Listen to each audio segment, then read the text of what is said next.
अगर आप यह सारी बातें याद रख करके आईपीओ में इन्वेस्ट करते हो तो आप एक अपना भारी नुकसान होने से बचा सकते हो। नमस्कार दोस्तों, तो कैसे हो आप सभी लोग। उम्मीद है आप सभी लोग अच्छे होंगे। आपका स्वागत है फिर से हमारी एक न्यू वीडियो में। तो दोस्तों, आज हम बात करने वाले हैं आईपीओ की काली सच्चाई के बारे में। करोड़ों के फायदे का लालच, आईपीओ से जल्दी अमीर बनने लॉटरी जैसा दिखाया जाता है। यह मैं नहीं कह रहा हूँ, आपको इस प्रकार के इंटरनेट पर बहुत से वीडियो मिल जाएंगे।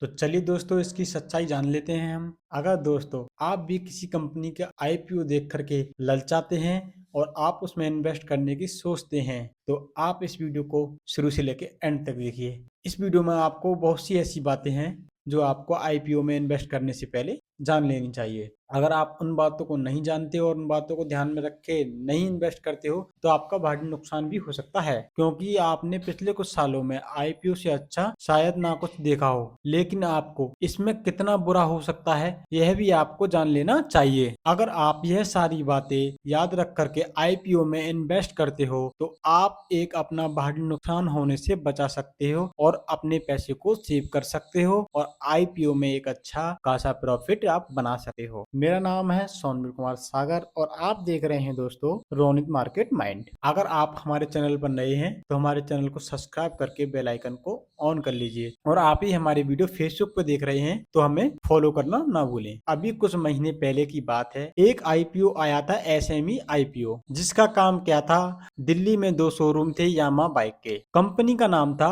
Resourceful automobiles. इस कंपनी के दो यामा बाइक के शोरूम थे। अब ये कंपनी मार्केट से पैसा उठाना चाहती है। यह कंपनी आईपीओ के जरिए मार्केट से 12 करोड़ उठाना चाहती थी। मगर दोस्तों हुआ क्या, इस कंपनी के सब्सक्रिप्शन की विड जो है 4800 करोड़ तक पहुंच गई। आखिर इसके इतने सब्सक्रिप्शन होना, यानी कि 1200 करोड़ की डिमांड पर 4800 करोड़ का सब्सक्रिप्शन बिल्ड हो जाना, तो इसमें इतना अच्छा क्या था जो इसके 1200 करोड़ की जगह 4800 करोड़ का विट लग गई। जरूर यह कंपनी नंबर में अच्छी रही होगी, यानी कि ग्रोथ जो होगी इसकी वो नंबर में अच्छी रही होगी, या कंपनी तेजी से ग्रो कर रही होगी, कंपनी ने पिछले सालों में अच्छा प्रॉफिट कमाया होगा। भाई मान लीजिए हम किसी कंपनी में इन्वेस्ट कर रहे हैं तो हम पीछे का सब कुछ देखते हैं, कंपनी ने कितना परसेंट से ग्रो किया है पिछले कुछ सालों में। अगर कोई कंपनी 1200 करोड़ मार्केट से उठाना चाह रही है और उससे 4800 करोड़ मिल रहे हैं, इसका मतलब ये है कि कंपनी जो है बहुत अच्छा काम कर रही है, मार्केट में बहुत अच्छा प्रॉफिट कमा रही है या फिर तेजी से ग्रोथ कर रही है। तो चलिए जानते हैं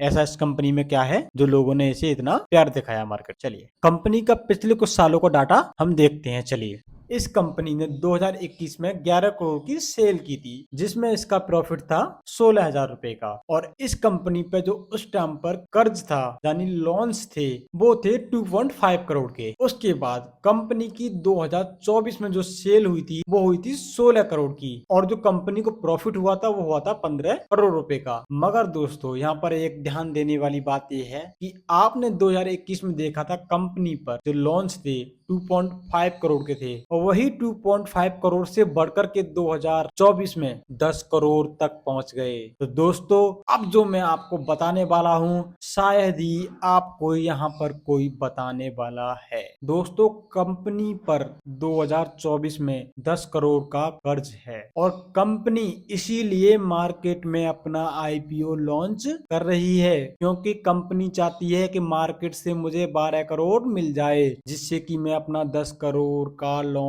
जो है वो चुका दूं और बाकी जो 2 करोड़ बचे हैं उससे मैं अपना बिजनेस चलाऊं, और इस प्रकार से कंपनी जो है बैंक होने से बच जाएगी। मैं यह नहीं कह रहा हूं कि ऐसा कंपनी कह रही है, और ना ही ऐसा मेरे पास कुछ ऑफिशियल डाटा है, और ना ही मेरे पास कोई भी ऐसा प्रूफ है जिससे कि मैं ये कह सकूं कि कंपनी ऐसा कर रही है। ये केवल मेरा एक अनुमान और पिछले डाटा को देख करके मेरा एक अनुमान है। लेकिन कुछ कंटेंट क्रिएटर जो हैं वो कुछ चंद व्यूज के लिए लोगों के अंदर ऐसी चीजें प्रमोट कर देते हैं, ऐसी बातें बता देते हैं जिसके पीछे की सच्चाई वो छुपा के रखते हैं, और जिससे आप देखोगे कि लोगों को जो है मार्केट में भारी नुकसान हो जाता है। लोग आईपीओ की तरफ इसलिए भी भाग रहे हैं क्योंकि पिछले 2 सालों में आपने देखा होगा कि आईपीओ ने एक अच्छा खासा प्रॉफिट लोगों को कमा करके दिया है। यानी कि आईपीओ की जो ग्रोथ रही है वो अच्छी रही है और लोगों के अंदर एक माइंडसेट बना हुआ है कि जो चीजें रिसेंटली में होती हैं वो चीजें लोगों को अच्छे से याद रहती हैं और लोग उन्हीं चीजों को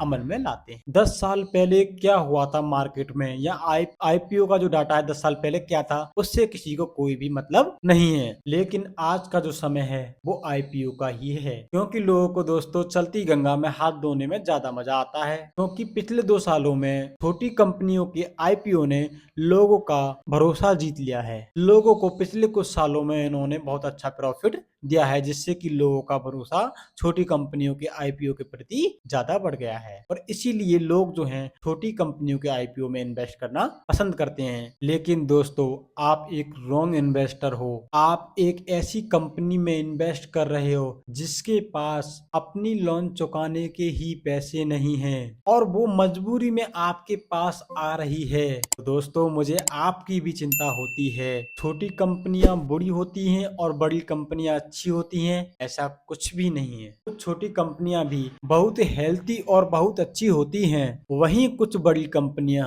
अनहेल्थी व बहुत बुरी होती हैं। लेकिन यहाँ पर एक बात जरूर है, जब आप छोटी कंपनियों में इन्वेस्ट करते हो वहां पर आपका जो रिस्क है वो काफी ज्यादा रहता है। वहीं आप यदि बड़ी कंपनियों में इन्वेस्ट करते हो तो आपका वहाँ रिस्क जो है वो काफी हद तक कम हो जाता है छोटी कंपनी की अपेक्षा। लेकिन आप लोग क्या करते हो, उन कंपनियों में इन्वेस्ट कर देते हो जिन कंपनियों के बारे में आपने आईपीओ से पहले ना ही कभी सुना है और ना ही आपने उन कंपनियों का डाटा देखा है, ना ही आपने उन कंपनियों का नाम जानने की कोशिश करी है कि ये कंपनी क्या वर्क करती है मार्केट में, और ना ही उनका ज्यादा जो डाटा है वो आपको इंटरनेट पर देखने को मिलेगा। तो ऐसी कंपनियों के आईपीओ से हमेशा बच के रहिए वरना आपको एक भारी नुकसान उठाना पड़ सकता है। ऐसी कंपनियों में इन्वेस्ट करने पर आपकी जो गुंजाइश है वो काफी ज्यादा बढ़ जाती है। छोटी कंपनियां जो होती हैं वो काफी हाई रिस्क वाली होती हैं, इसीलिए स्मॉल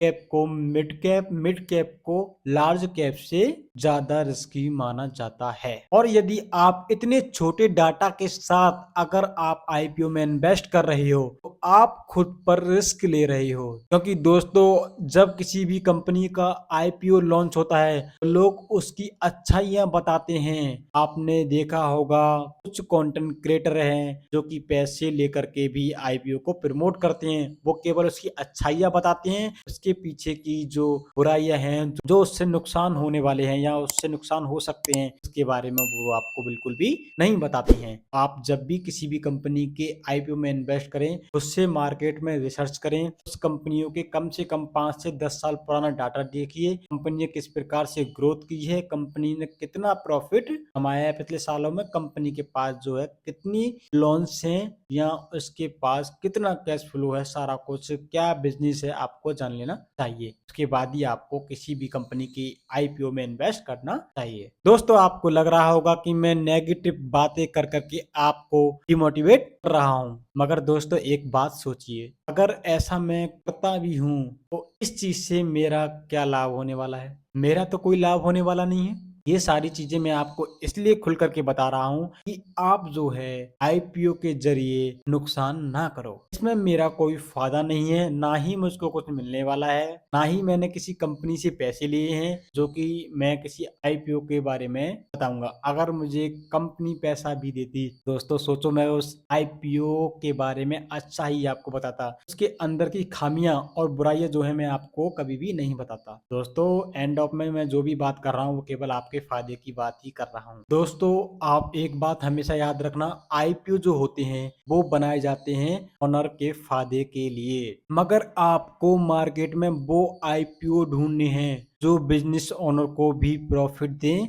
और आपको भी प्रॉफिट दें। किसी भी आईपीओ में इन्वेस्ट करने से पहले उसने पिछले वर्षों में किस प्रकार से ग्रोथ की है यह जरूर जान लीजिए। अगर आप यह जाने बिना इन्वेस्ट करोगे तो आप नुकसान भी उठा सकते हो। दोस्तों अब मैं आपसे जाने की आज्ञा चाहता हूँ। अगर आप हमारे चैनल पर नए हैं, हमारे चैनल को सब्सक्राइब करके बेल आइकन को ऑन कर लीजिए, जिससे आने वाली हर वीडियो का नोटिफिकेशन आपको मिल सके। अगर आप ये हमारे वीडियो फेसबुक पर देख रहे हो तो फॉलो करना बिल्कुल भी ना भूलें। चलिए दोस्तों, जय हिंद, जय भारत।